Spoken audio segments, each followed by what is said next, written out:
ಎಲ್ಲರಿಗೂ ನಮಸ್ಕಾರ. ಕೆಳದಿ ಶಿವಪ್ಪ ನಾಯಕ, ಕೃಷಿ ಮತ್ತು ತೋಟಗಾರಿಕೆ ವಿಜ್ಞಾನಗಳ ವಿಶ್ವವಿದ್ಯಾಲಯ ಶಿವಮೊಗ್ಗ.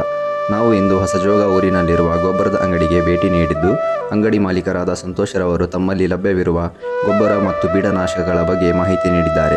ಹಾಗೂ ಊರಿನಲ್ಲಿ ಬಾಧಿಸುತ್ತಿರುವ ಪ್ರಮುಖ ರೋಗಗಳ ಬಗ್ಗೆ ಸಹ ಮಾಹಿತಿ ನೀಡಿರುತ್ತಾರೆ. ಇವಾಗ ಒಂದು ಬೆಳೆ ಬಂದರೆ ಮುಗಿದೋಯ್ತು, ಹಂಗೆ ಖಾಲಿ ಬಿಡ್ತಾರೆ. ಇವಾಗೆಲ್ಲ ಫುಲ್ ಖಾಲಿ ಆಗುತ್ತೆ, ಜೋಳ ಮುರ್ಕೊಂಡು ಬಿಟ್ಟು ಖಾಲಿ ಆಗುತ್ತೆ.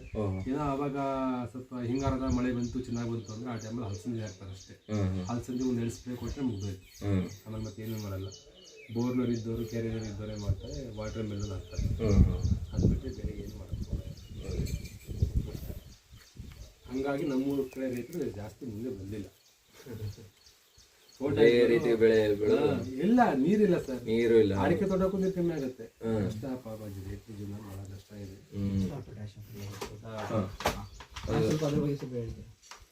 ಪೊಟ್ಯಾಷಿಯಂ ಅಂದರೆ ಇವಾಗ ಸ್ವಲ್ಪ ಗೆಡ್ಡೆಗಳು ಗ್ರೋತ್ ಆಗಲಿಕ್ಕೆ, ಸ್ವಲ್ಪ ದಡಸ್ ಬರಲಿಕ್ಕೆ ಅದನ್ನು ಕೊಡ್ತೀವಿ.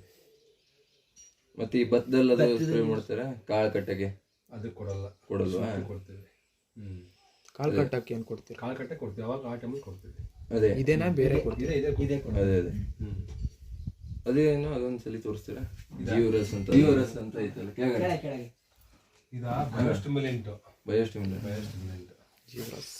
ಉಮಿಕ್ ಆಸಿಡ್ ಇರುತ್ತೆ, ಸ್ವಲ್ಪ ಹಸಿರಾಗಲಿಕ್ಕೆ ಟಾನಿಕ್ ಥರ.